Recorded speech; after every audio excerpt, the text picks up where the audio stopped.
Wilbur's boast. Spider's web is stronger than it looks. Although it is made of thin, delicate strands, the web is not easily broken. However, a web gets torn every day by the insects that kick it around in it, and a spider must rebuild it when it gets full of holes. Charlotte liked to do her weaving during the late afternoon, and Fern liked to sit nearby and watch. One afternoon, she heard a most interesting conversation and witnessed a strange event. "You have awfully hairy legs, Charlotte," said Wilbur, as the spider busily worked at her task. "My legs are hairy for a good reason," replied Charlotte. "Furthermore, each leg of mine has 7 sections.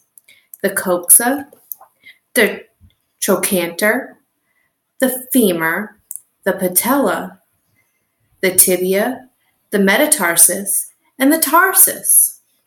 Wilbur sat bolt upright. "You're kidding," he said.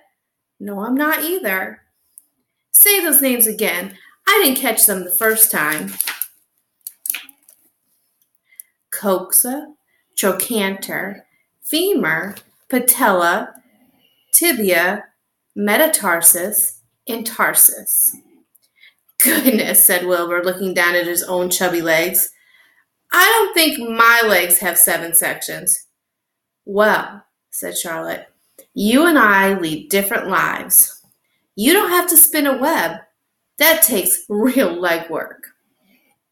"I could spin a leg if I tried," said Wilbur, boasting. "I just never tried." "Let's see you do it," said Charlotte. Fern chuckled softly, and her eyes grew wide with love for the pig.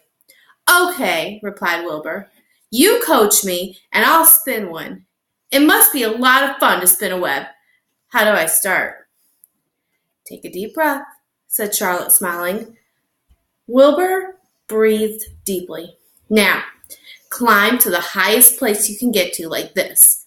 Charlotte raced up to the top of the doorway. Wilbur scrambled to the top of the manure pile.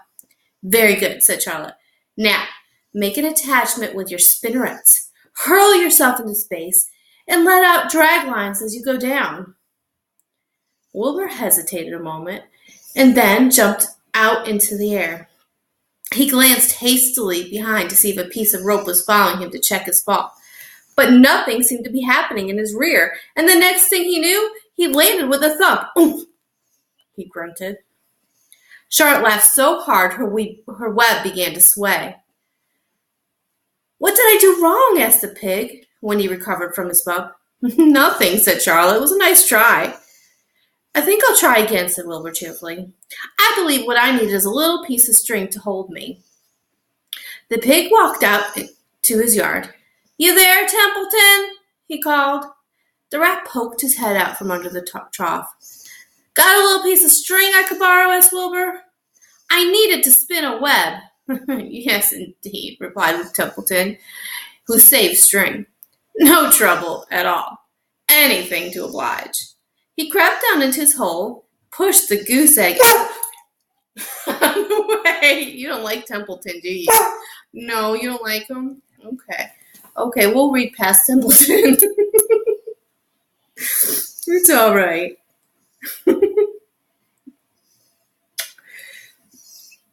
You made me lose my spot. Pushed the goose egg out of the way and returned with an old piece of dirty white string. Wilbur examined it. "That's the thing," he said. "Tie one end to my tail, will you, Templeton?" Wilbur crouched low with his thin, curly tail toward the rat. Templeton seized the string, passed it around the end of the pig's tail, and tied 2 half hitches. Charlotte watched in delight. Like Fern, she was truly fond of Wilbur, whose smelly pen and stale food attracted the flies that she hated. And she was so proud to see that he was not a quitter and was willing to try again to spin a web. While the rat and the spider and the little... Okay.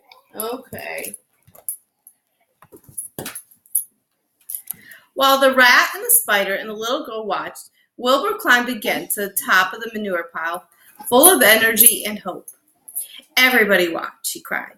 And summoning all his strength, he threw himself into the air, head first. The string trailed behind him, but as he neglected to fasten the other end to anything, it didn't really do any good, and Wilbur landed with a thud, crushed and hurt. Tears came to his eyes. Templeton grinned. Charlotte just sat quietly. After a bit, she spoke. You can't spin a web, Wilbur, and I advise you to put the idea out of your mind. You lack two things needed for spinning a web. What are they? Asked Wilbur sadly. You lack a set of spinnerets, and you lack the know-how. But cheer up. You don't need a web. Zuckerman supplies you with 3 big meals a day. Why should you worry about trapping food? Wilbur sighed. You're ever so much cleverer and brighter than I am, Charlotte. I guess I was just trying to show off. Serves me right. Templeton untied his string and took it back to his home. Charlotte returned to her weaving. You didn't feel too badly, Wilbur, she said. Not many creatures can spin webs. Even men aren't as good at it as spiders, although they think they're pretty good. And they'll try anything. Did you ever hear of the Queensboro Bridge? Wilbur shook his head. Is it a web? Sort of, replied Charlotte. But you know how long it took men to build it? 8 whole years. My goodness, I would have starved to death waiting that long. I can make a web in a single evening. What do people catch in the Queensboro Bridge? Bugs? Asked Wilbur. No, said Charlotte. They don't catch anything. They just keep trotting back and forth across the bridge thinking there's something better on the other side. They'd hang head down at the top of the thing and wait quietly. Maybe something good would come along. But no, with men, it's rush, rush, rush every minute. I'm glad I'm a sedentary spider. What does sedentary mean? Asked Wilbur. It means I sit still a good part of the time and don't go wandering all over creation. I know a good thing when I see it, and my web is a good thing. I stay put and wait for what comes. Gives me a chance to think. Well, I'm sort of sedentary myself, I guess, said the pig. I have to hang around here whether I want to or not. You know where I'd really like to be this evening? Where? In a forest looking for beech nuts and truffles and delectable roots, pushing leaves aside with my wonderful, strong nose, searching and sniffing along the ground, smelling, smelling, smelling. You smell just the way you are, remarked a lamb who had just walked in. I can smell you from here. You're the smelliest creature in the place. Wilbur hung his head.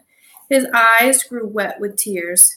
Charlotte noticed his embarrassment, and she spoke sharply to the lamb. Let Wilbur alone, she said. He has a perfect right to smell, considering his surroundings. You're no sweet pea yourself. Furthermore, you're interrupting a very pleasant conversation. What were you talking about, Wilbur, when we were so rudely interrupted? Oh, I don't remember, said Wilbur. It doesn't matter. Make any difference? Let's not talk any more for a while, Charlotte. I'm getting sleepy. You go ahead and finish fixing your web. I'll just lie here and watch you. It's a lovely evening. Wilbur stretched out on his side. Twilight settled over Zuckerman's barn and a feeling of peace. Fern knew it was almost supper time, but she couldn't bear to leave. Swallows passed on silent wings in and out of the doorways, bringing food to their young ones. From across the road, a bird sang, "Whippoorwill, whippoorwill." Lurvy sat down under the apple tree and lit his pipe. The animal sniffed the familiar smell of strong tobacco. Wilbur heard the trill of the tree toad and the occasional slamming of the kitchen door. All these sounds made him feel comfortable and happy, for he loved life and loved to be a part of the world on a summer evening. But as he lay there, he remembered what the old sheep had told him. The thought of death came to him, and he began to tremble with fear. "Charlotte," he said softly. "Yes, Wilbur. I don't want to die." "Of course you don't," said Charlotte in a comforting voice. I just love it here on the barn, said Wilbur. I love everything about this place. Of course you do, said Charlotte. We all do. The goose appeared, followed by her 7 goslings. They thrust their little necks out and kept up a musical whistling, like a tiny troop of pipers. Wilbur listened to the sound with love in his heart. Charlotte, he said. Yes, said the spider. Were you serious when you promised you would keep them from killing me? I was never more serious in my life. I am not going to let you die, Wilbur. How are you going to save me? Asked Wilbur, whose curiosity was very strong at this point. Well, said Charlotte vaguely, I don't really know, but I'm working on a plan. That's wonderful, said Wilbur. How's the plan coming, Charlotte? Have you got very far with it? Is it coming along pretty well? Wilbur was trembling again, but Charlotte was cool and collected. Oh, it's coming all right, she said lightly. The plan is still in its early stages and hasn't completely shaped up yet. But I'm working on it. When do you work on it? Begged Wilbur. When I'm hanging head down at the top of my web. That's when I do my thinking, because then all the blood is in my head. I'd be only too glad to help in any way I can. Oh, I'll work on it alone, said Charlotte. I can think better if I think alone. All right, said Wilbur. But don't fail to let me know if there's anything I can do to help, no matter how slight. Well, replied Charlotte, you must try to build yourself up. I want you to get plenty of sleep and stop worrying. Never hurry and never worry. Chew your food thoroughly and eat every bit of it. Except you must sleep just enough for Templeton. Gain weight and stay well. That's the way you can help. Keep fit and don't lose your nerve. Do you think you understand? Yes, I understand, said Wilbur. Go along to bed then, said Charlotte. Sleep is important. Wilbur trotted over to the darkest corner of his pen and threw himself down. He closed his eyes. In another minute he spoke. Charlotte, he said. Yes, Wilbur? May I go out to my trough and see if I left any of my supper? I think I left just a tiny bit of mashed potato. Very well, said Charlotte, but I want you in bed again without delay. Wilbur started to race out to his yard. Slowly, said Charlotte, slowly. Never hurry, never worry. Wilbur checked himself and crept slowly to his trough.